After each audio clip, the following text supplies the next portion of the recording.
Oh,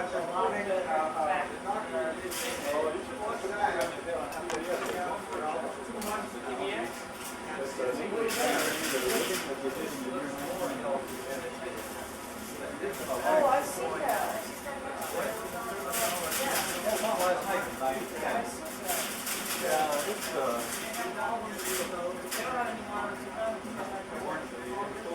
They did cheat though. They went out and they figured they found less of us coming.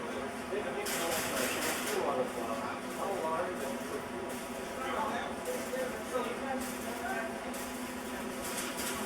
oh, they did. I wasn't around.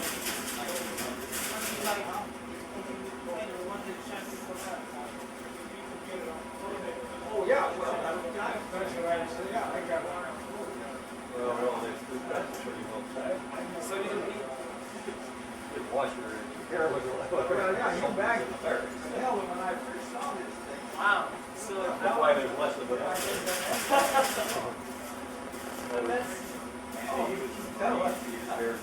now I haven't got it.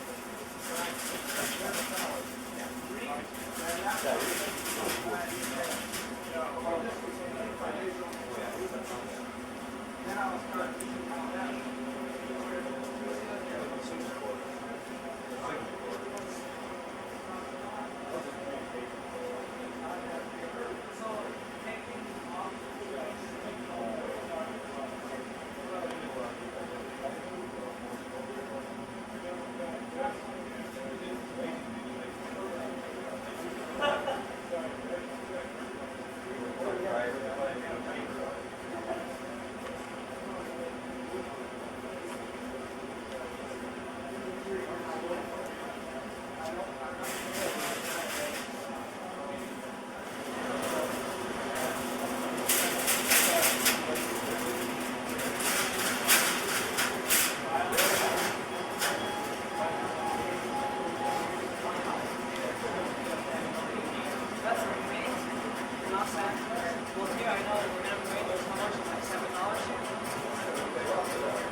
little wrong and clean got a little bit.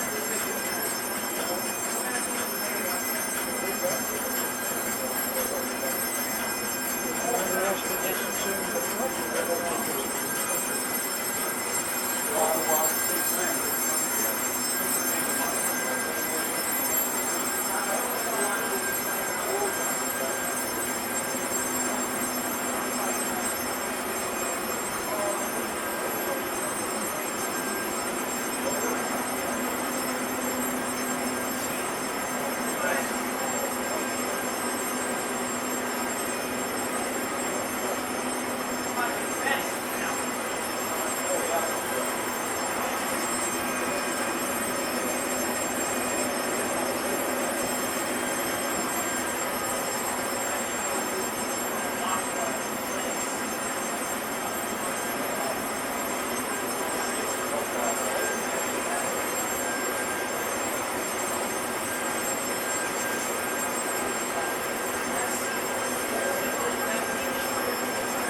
hear that phone? I just, I don't know. You don't hear that phone? Trouble indication over here. We get a lamp display. So light it down here until we get a phone. It'll give you the number of numbers down on each frame that was involved in the photo. In the back of the front. You could actually take this number and simulate it. Put that number there so we can have it. This is the terminating half, the original half is the same. So display over here. The upgrader will go over there and give you that trouble recorder where it pushed in the cards. Times that in much quicker colors here. This is one of the test forms that we use for testing the equipment. Set it up there. The number that you set up with. Verify that it is working all right. So this is the maintenance center for the guys who maintain the equipment work.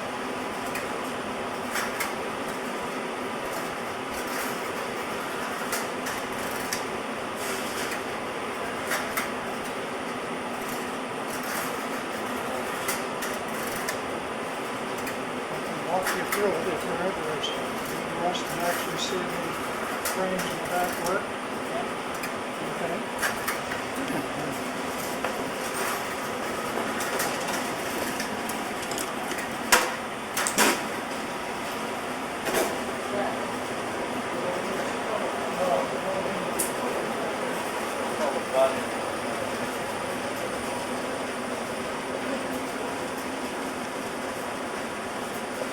This is the line link over to number 5 course.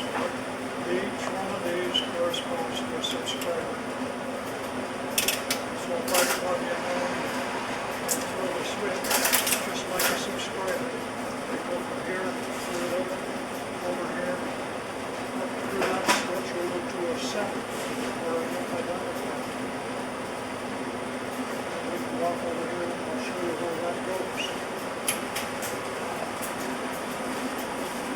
Sender is the unit that gives you the dial tone, restores the different pulses that you dial and tells their readers.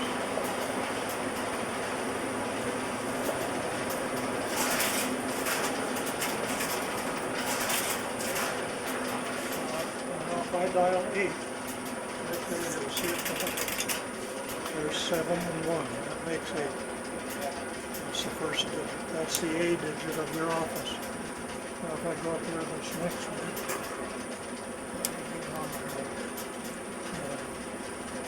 now if I dial 2, you'll see a 2 come up there. A 0 and a 2. And so each number that I dial will come up on one of these read relays and stay there until it's used. So if I dial 8, 3, when I dial the 2, you'll hear that piece of equipment down there come in because that's the central control. There it went. That made the connection through the office over to the cable pair going to the terminating office. Now if I dial 0, 1,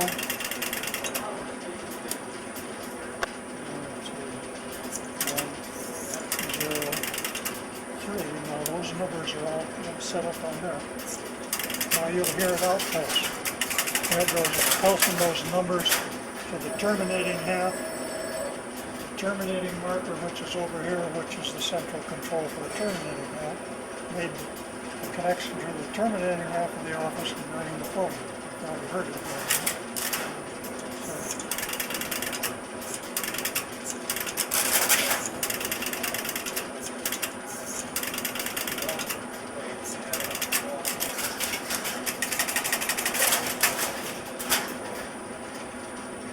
This is a sender, and this is the unit that receives and stores your pulses. And we've got 2 central controllers, one down there which is originating marker, this is the primary which is terminating marker. And those are the units that set up the connection to the office. And once the call has been completed, then then they drop off and we'll take another call. So all it's, and this drops off too. So all it's up is then a talk tab through those line links or the district link to the office line. Just one set of contacts straight through. And the rest of it drops off and takes another call. Do you tell that one more time just so we videotape for regular signal?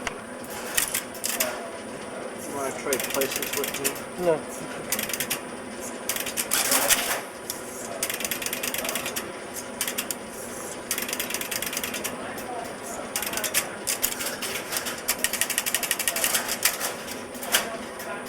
Okay, I just wanted to get Well, this sort of hit number 5 is twice as fast as this one. It's a newer system. And they combine the operations of some of these pieces of equipment into number 1 and made a one-step operation out of number 5.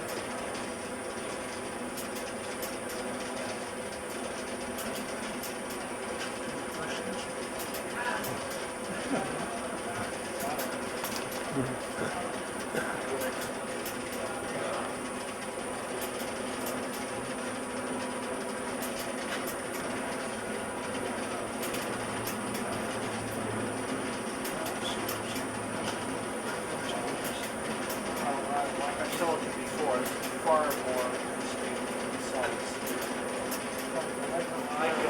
I'm a teacher. I can have students.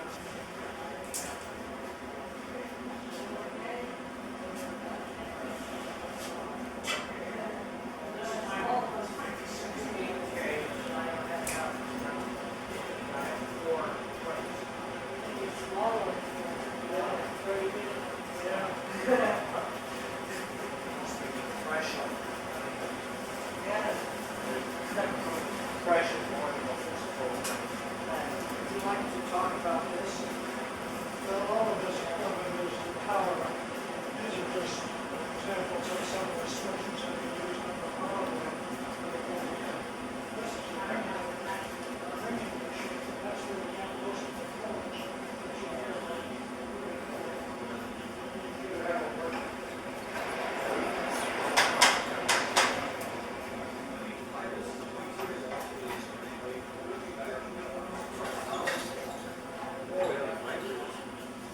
Downstairs, there's the biggest cables the phone company had 4,200 pair of wires.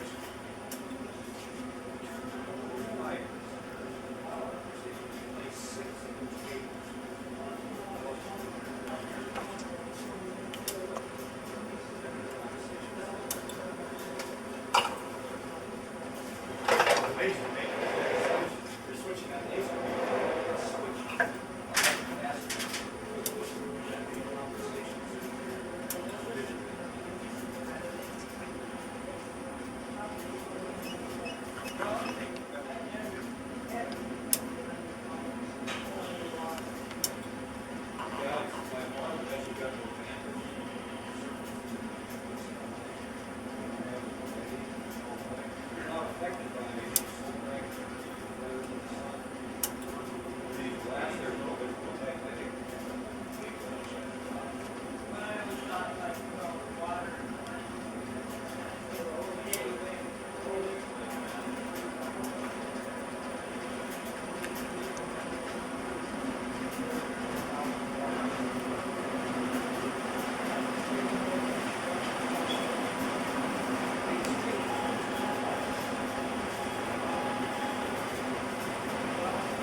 These things aren't.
There's a fax machine there.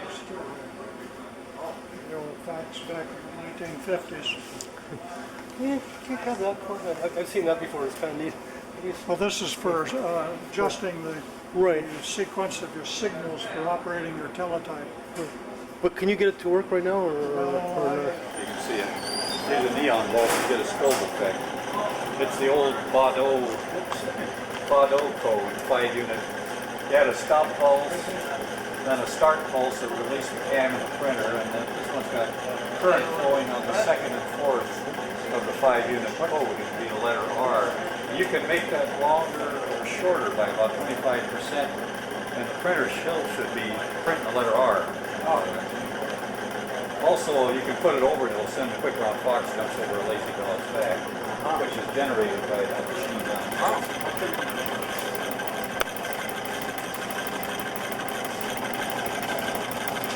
So there's another really good news deal cassette. What? There's another really good news cassette in British Northwest. That's all over. Yeah, there's another really good news cassette. Did you get the address? You can send it somewhere downtown. Oh. Because that's Yeah, the Provincial Museum in Victoria has got a real good museum. Victoria's not about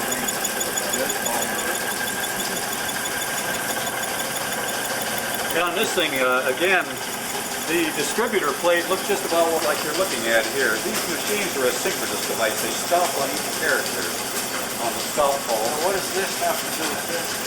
Well, you can see the thing back there. It looks just like that plate in there.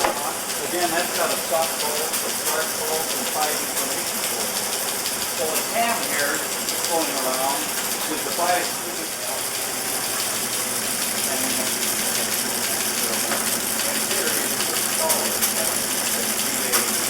Look how fast the typing goes.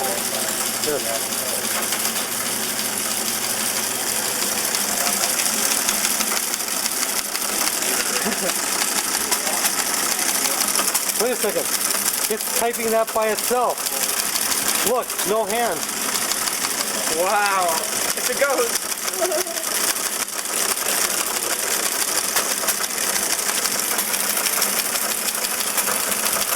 Cheating.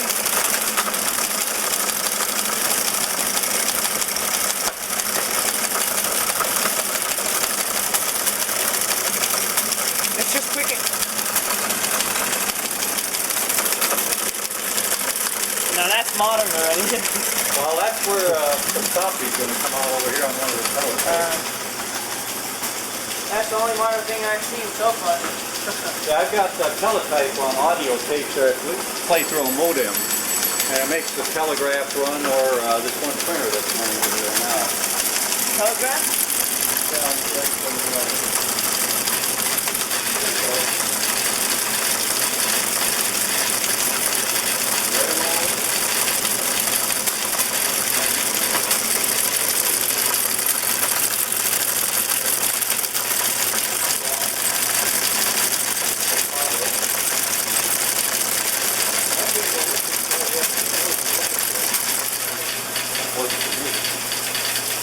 saying now? Oh, what's on there? There's a bunch of them like that I've listened to before. Like there's livestock on the right of way out of certain mileposts. There's a boxcar being broken into to get the consignee out to see if anything's stolen. These were all training messages for people that knew this down the railroad. Do they still use telegraph on that one? The railroads were the last ones. That stuff up there was a microwave used to heat the water. Each one of those lines up there could carry one television channel or 1,800 telephone numbers. Wow. You put three matches, or each match would have 600 or 1,800 three matches. That shows all the mountaintops. You can see the main point. Like Golden Gale, Marion Hill, Grass Valley. What mountain is that? Somebody put that on Mount St. Helens. Oh, we got that. We got that. Not that, Mount St. Helens.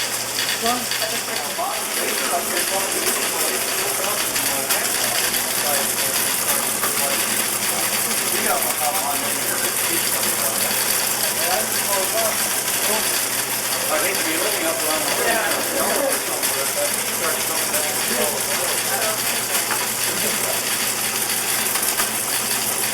I made up this display to show you how you got something for nothing.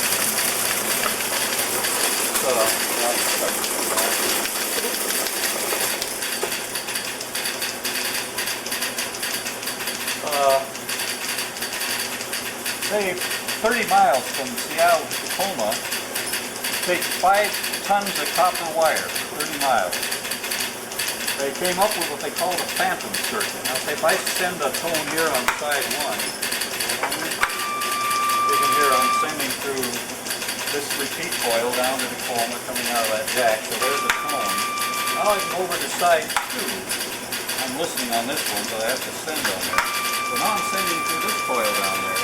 So there you've got 2 circuits. What, 10 tons of copper wire there. Just complete that one. Now you can go to a phantom here. You don't hear it on side 1. You don't hear it on side 2. But there it is on the phantom. So you just save 5 tons of copper to get that circuit.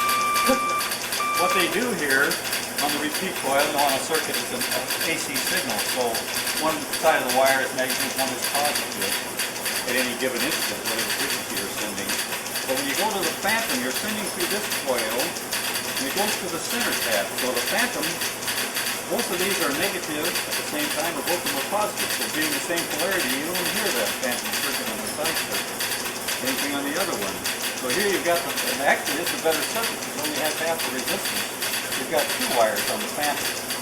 They used to try to put a ghost on this thing, say another 2 pair of wires, but the balance had to be so perfect it wasn't practical really. But they use these on, like on the cable, which is home from here. They always had what they call a phantom. They used to have side 1, side 2, and the phantom. We had some people through here a couple of years back. I think it was a computer center. It was one of the large computer centers in the area. And the guy was telling me, he said, well, they came out there, they ran out of cable pairs in the building, but they came out with all these little transformers and coils to put on there. So they got all these circuits without laying more cable. I said, yeah, that's real new.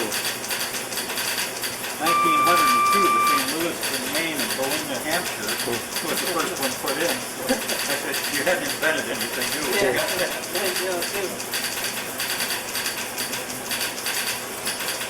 One of the other things they put in here that was real useful, notice that meter on it. Say if you had to go up a ladder, the old days, your measuring set was on a cart down there, you have to put down on the ladder, you go up the down and look. They finally had one of those at the end of each page. So you could go up the ladder, you plug into the circuit cassette, and you go put it right onto the nose. Amplifier. So every page had one of those projectors. You can see the projector up there. It's shining on there too, a meter there indicating the distance. You don't have to come down and check it, go back Now up. back up, you can just go up the ladder and make your adjustment.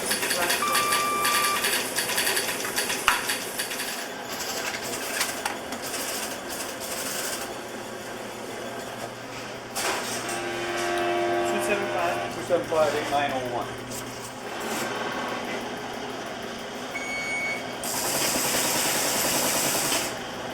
What's it say, Pioneer Museum? Yeah. Or if I go on here and I'll send you a review, and back and tell me it's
Here. See that flag here drop? So these are the Scully usually works here, so I'm sick. He's add each to four. So when you turn the crank and bring off, there, he used to, oh,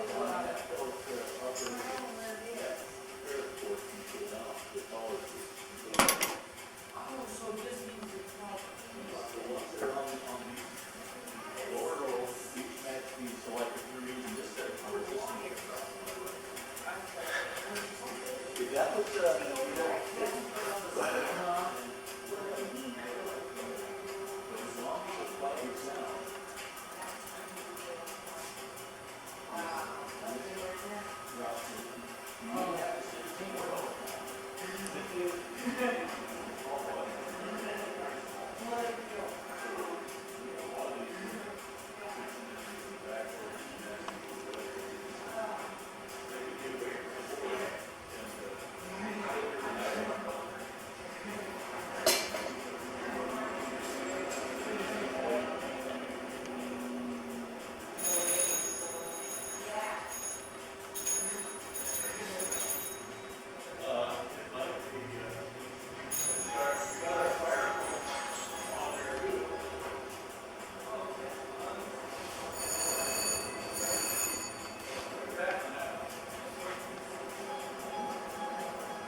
yeah, it would be nice. I just got a still picture of it. Yeah. That's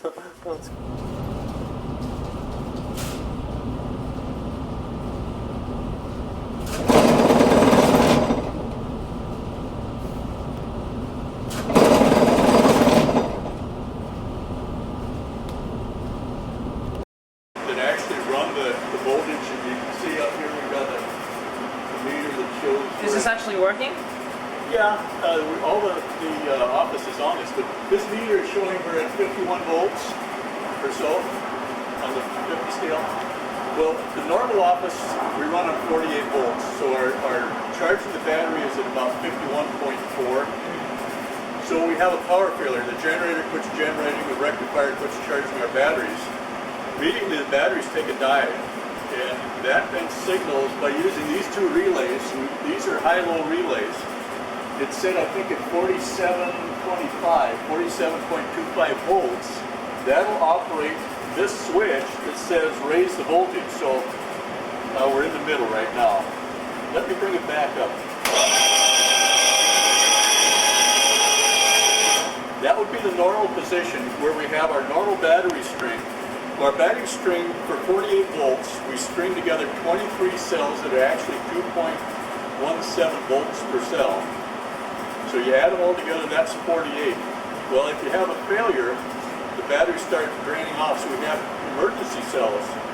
So the traditional deal, when the relay up there tells you to raise the voltage, this will actually drop down to the center set of contacts. So it'll go down right to there.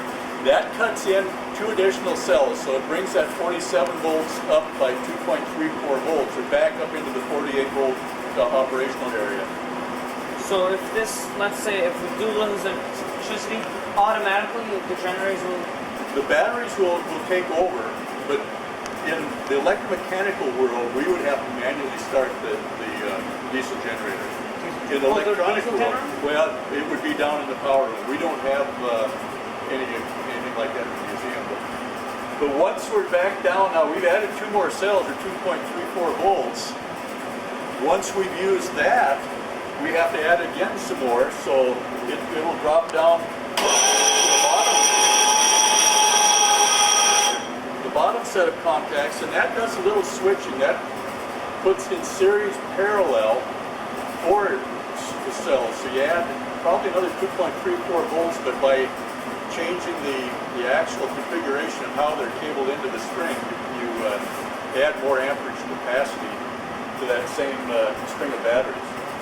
Well, now we get the generator running and the power comes back on, and this thing is down on the higher cell. What is this lever doing? Well, I'll tell you that in just a second, but now this relay goes against the high side when the charger comes back on, so then that signals to lower the voltage.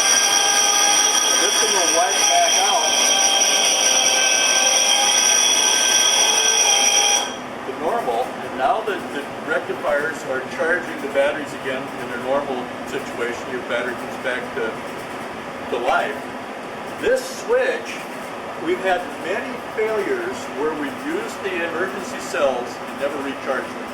We've got a little trickle charger that keeps the float voltage or the service voltage at the proper level, but you don't have any amperage in it. So this switch, this one's stuck in place, but we would have to move it back down to this position down here, pull a switch out, let it rotate down, and that puts the big 48 volt generators charging through the emergency cells as well as the normal string of batteries to bring them back up so they have, you know, the amperage boost behind them. So I think that our trickle cell chargers keep the float voltage. They were, I don't know, 15 amp is all, so that wouldn't do anything. How many amps was the drawdown in the 1200 building under? I know they had a 7,000 amp shunt on the meter. That's a I think lot of they current. had 2 of them. So I think it was about 15,000. 15,000 amps. Oh, I'm sorry. That's how that works. That's just stuck in place along with it. We've had it down. It's pretty well stuck. We've had to loosen up this nut, and then we had somebody pulling. We just put a block foot down on here to get it to move. But, yeah. He who is pure of heart can move it. Pull your elbow at it. It's pretty well stuck. Yeah, it's Well, we don't have any emergency So cells anyway. just spray WD-40 on it. Yeah, we've done that. I don't know if they told you, but there's always a joke around between the inside technicians and the outside technicians that no one ever answered the phone during coffee time, and we didn't bother to get up and chase alarms and that, which is basically true. And we didn't really have the ability to enjoy our coffee fully, so we wired this in. Well, I guess they don't have everything turned on, but we would have it so we could ring the major alarm so we could enjoy our coffee. That was one of the first things we did. But we got one of those young, I don't know if that takes a ringing clamp, that's what it does.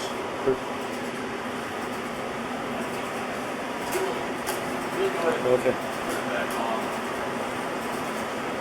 So we basically run at 48 volts, but we have some circuits that use 24 volts and 130 positive negative for our timing tubes, and that's probably why the alarm didn't ring.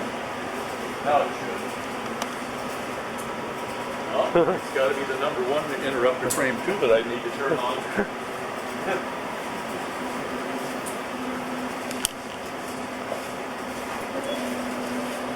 That did it. But you turn the alarm on because then no one would bother you and they'd figure you're working on a problem? So Well, you could- you know, you can't really enjoy coffee unless you're... Oh, unless you're hearing an alarm go. Yeah. I see. And then we've Okay. got minor alarm, AV battery alarm, power failure alarm. What was that say? I don't remember what that say was. But anyway, that lets us have coffee in peace. Okay. That's great. We've had a lot of fun. A lot of fun. Yeah. It may or may not be coming to an end. I don't know. Hope not. Fingers crossed.